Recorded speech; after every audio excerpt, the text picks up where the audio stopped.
जय श्री राम दर्शकों, मैं श्री विजय भारद्वाज श्री हनुमान ज्योतिष केंद्र में आप सभी दर्शकों का स्वागत करते हुए आज एक ऐसे योगों के बारे में आपको अवगत कराना चाहता हूं, जो कि कुंडली में अगर ऐसे योग घटित हो जाएं तो जातक का जीवन नहीं रहता। अनेक प्रकार की समस्याओं से जातक जूझता है, दिन रात परेशान रहता है। अनेक प्रकार की कष्ट कठिनाइयाँ उसके जीवन में आती रहती हैं। कैसी कैसी कठिनाइयाँ आती हैं, न तो रात को सो पाता है, न दिन में खा पाता है, न कोई काम कर पाता है। अनेक प्रकार की कठिनाइयाँ उसके जीवन में आती हैं। रात में सोता है तो भयभीत होता है, बड़े डरावने सपने आने लगते हैं। कोई आवाज़ सुनाई देती है, झटका दे करके उठता है, बेचैनी लगी रहती है। कभी क्रोध में अपना ही नुकसान कर बैठता है। अनेक प्रकार के डॉक्टरों के पास जाता है तो डॉक्टर उसे किसी बीमारी का नाम देते हैं। तांत्रिकों के पास जाते हो तो कोई तंत्र प्रयोग या कराया धराया टोना टोटका आदि के चक्कर में डाल देता है कि आपके ऊपर तो ये कराया हुआ है।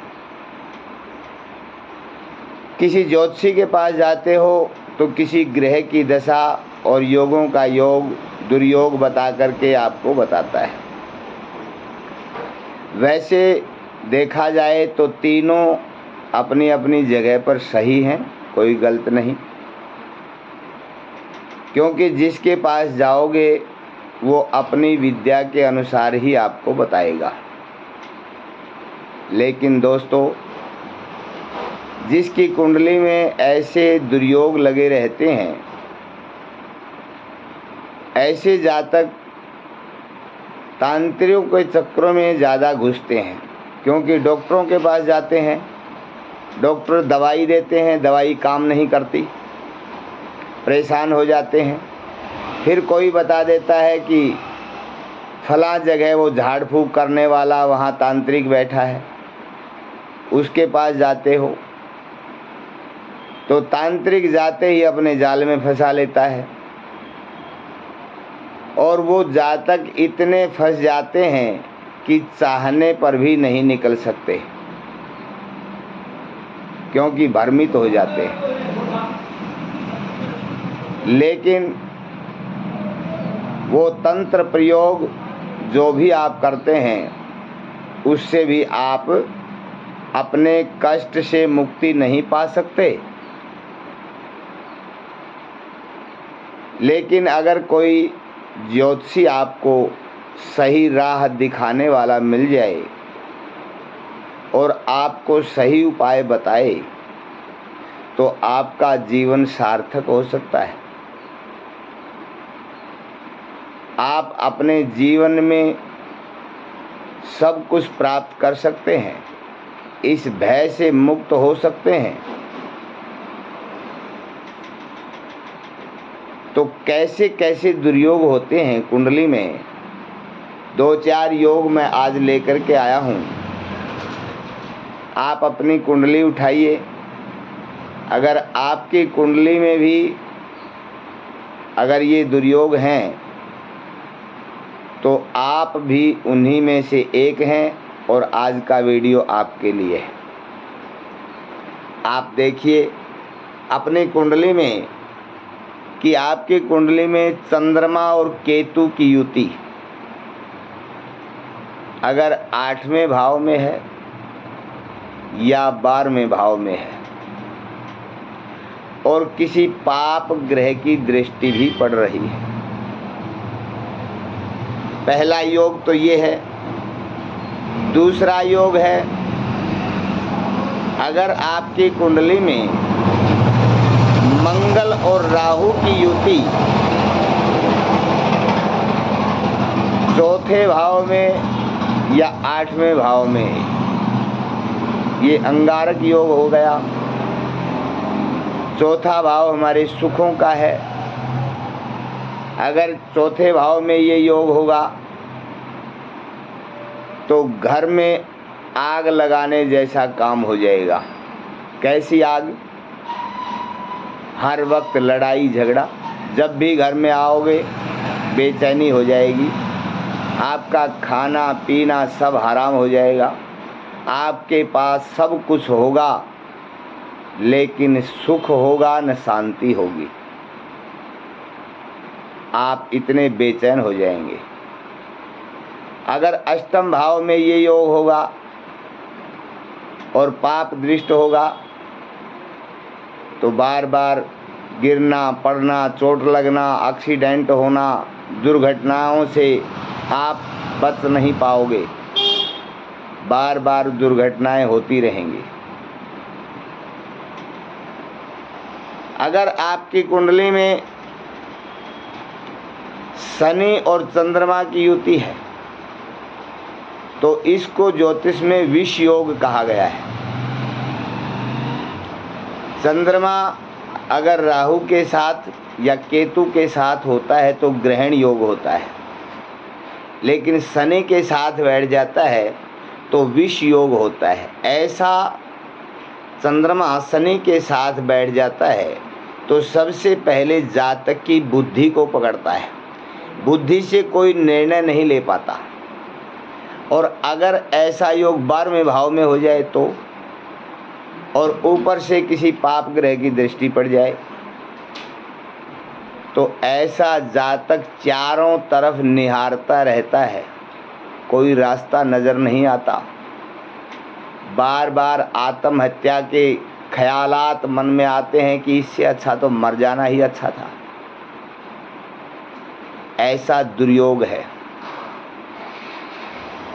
अगर कुंडली में 4 ग्रह नीच राशि के पड़े हैं, चंद्रमा पीड़ित है, कमजोर है या केमद्रुम दोष से ग्रसित है तो ऐसा जातक जीवन में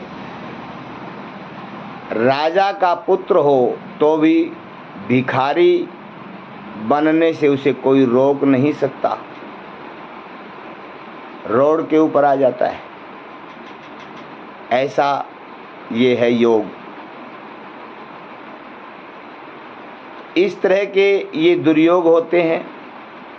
अगर कुंडली में शुक्र केतु के साथ बैठ जाए 3, 5 या 7 घर में, कुंडली का जो तीसरा भाव है, 5वां भाव है और 7वां भाव है, और ऊपर से किसी शनि या मंगल की दृष्टि पड़ जाए तो ऐसा जातक भी लंपट योग इसको बोलते हैं। ऐसे जातक कभी भी स्थिरता को प्राप्त नहीं होते, चलायमान होते हैं और अपने ही कर्मों से बर्बाद हो जाते हैं। उन्हें चाहे कितना भी समझाओ, कितना भी बताओ, सिखाओ, लेकिन वो किसी की एक भी न मानते हैं न सुनते हैं। इसी के साथ अगर कुंडली में शनि, राहु और मंगल की युति लगन में हो जाए, कुंडली के पहले भाव में शनि, मंगल और राहु, ये बहुत बड़ा दुर्योग बन जाता है। और ऊपर से चंद्रमा भी पीड़ित हो जाए तो ऐसा जातक जिसको न तो कोई डॉक्टरी इलाज ठीक कर सकता है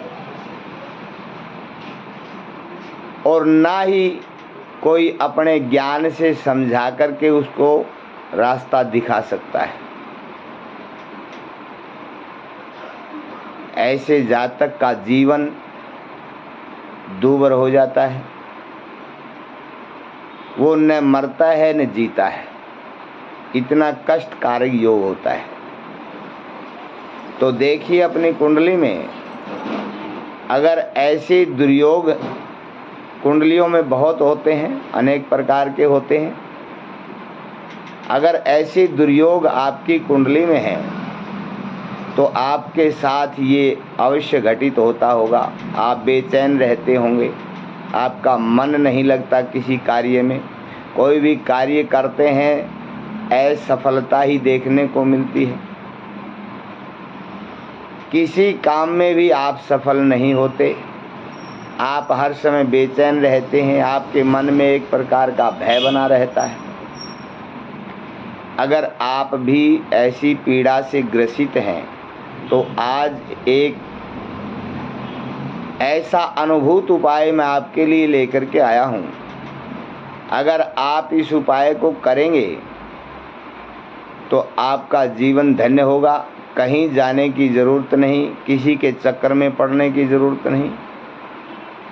वैसे तो अपनी कुंडली के जो ग्रह कमज़ोर हैं उनको बलवान करें, अपने सूर्य भगवान को, अपने आत्मा के कारक को बलवान करें, भुवन भास्कर को हर रोज़ नमस्कार करें, प्राणायाम करें, जल अर्पित करें, सूर्य का जाप करें, चंद्रमा को बलवान करें, भगवान शिव की पूजा करें, अपने इष्ट देव को की साधना करें। अगर ब्राह्मण हैं, गायत्री मंत्र जाप करते हैं और आपकी कुंडली में भी ये योग है तो आप गायत्री मंत्र की पूर्ण रूप से साधना करें। 3 समय नहीं तो 2 समय संध्या जरूर करें। प्राणायाम के द्वारा अपने आप को स्थिर बनाएं और एकाग्रता से नित्य प्रति भुवन भास्कर की पूजा अर्चना करके गायत्री मंत्र का जाप आप हर रोज़ शुरू करें। अगर आप नए दर्शक हैं, न पूजा करते हैं, न कोई साधना करते हैं, न कोई गुरु मंत्र है, न कोई इष्ट का मंत्र है, अगर आप कुछ भी नहीं करते तो आप ये उपाय करें। उपाय क्या है? आप नरसिंह भगवान की शरण में चले जाइए। नरसिंह भगवान एक ऐसे भगवान हैं जिनको मृत्यु के मृत्यु भी प्रणाम करते हैं। कारण जो मृत्यु देता है वो मृत्यु देने वाला भी, मृत्यु का स्वामी भी भगवान को प्रणाम करता है। ये नरसिंह भगवान में ही एक ऐसा गुण है। इसलिए आप नरसिंह भगवान की पूजा करें। नरसिंह भगवान का एक अमोघ मंत्र है, आप इस मंत्र का सतत जाप करें, जप करवाएं और नरसिंह भगवान की शरण में जाएं। नरसिंह भगवान की शरण में जाने के बाद आप हर कष्ट से मुक्ति को प्राप्त करेंगे, आपका जीवन सुखी होगा। 1-2 उपाय मैं आपको बताता हूँ, आप इनको करिए, आपको 100% लाभ मिलेगा, आपका जीवन सुखी होगा। तो नरसिंह भगवान का मंत्र है, आप नोट करिए, इस वीडियो को डाउनलोड कर लीजिए, चाहे मंत्र को लिख लीजिए। मैं मंत्र बोलता हूँ। उग्रम वीरम महाविष्णु ज्वलंतम सर्वतोमुखम नरसिंह भीषणम भद्रम मृत्यु मृत्युम नमामह्यम। ये नरसिंह भगवान का मंत्र है। एक बार फिर सुने। उग्रम वीरम महाविष्णु ज्वलंतम सर्वतोमुखम नरसिंह भीषणम भद्रम मृत्यु मृत्युम नमामह्यम। इसका भाव है कि हे उग्रवीर महाविष्णु, जो सर्वत्र ज्वाला के समान प्रकाशित हो रहे हैं, हे भीषण और शुभ नरसिंह भगवान, मैं मृत्यु का भी मृत्यु तुम्हें प्रणाम करता हूँ। इस मंत्र के सतत जाप से आप हर पीड़ा से मुक्त हो जाएंगे, आपकी कुंडली में लगे दुर्योग सभी निकल जाएंगे। अगर आप फिर भी विचलित होते हैं तो एक श्री रामचरितमानस में चौपाई आती है। आप जाप करने से पहले अपनी दाहिनी अंजलि में जल लें। जल लेकर के इस एक चौपाई को पढ़ कर के 3 बार और जल को अपने चारों तरफ छिड़क लें, ताकि आपका कवच सुरक्षित हो जाएगा और आप मंत्र जाप आराम से करते रहेंगे, बेचैनी नहीं लगेगी। चौपाई कौन सी है? माम अभिरक्षय रघुकुल नायक, घृतबर चाप रुचिर कर सायक। ये श्री रामचरितमानस की बहुत सुंदर चौपाई जो हमारा रक्षा कवच का काम करती है। आप इसे जल अभिमंत्रित करके अपने चारों तरफ छिड़क लें और नरसिंह भगवान के इस मंत्र का सतत जाप करें। हो सके तो अपने घर में कपूर के ऊपर लौंग रख करके भी आप इसकी धूमड़ी दे सकते हैं सुबह शाम, उससे भी काफ़ी राहत मिलेगी। आइए इन्हीं योगों के साथ मैं आपको नया नया ज्ञान लेकर के एकत्रित करके नए नए योगों के बारे में जो आपको कहीं नहीं मिलेंगे, ज्योतिष के रहस्यों को लेकर के गूढ़ उपायों के साथ, और जो उपाय शास्त्रोक्त होंगे वही उपाय काम करते हैं, उन्हीं उपायों के साथ मैं आपके सामने हर रोज़ नया उपाय लेकर के आता रहूँगा। आप अगर हमारे नए दर्शक हैं, अभी तक आपने चैनल को सब्सक्राइब नहीं किया है, तो आप हमारे चैनल को सब्सक्राइब करें, बेल आइकन को दबाएं, ताकि हमारा हर वीडियो आप तक सबसे पहले पहुँचे और आपको घर बैठे आपका समाधान मिलता रहे, आप उस समस्या से मुक्त हों।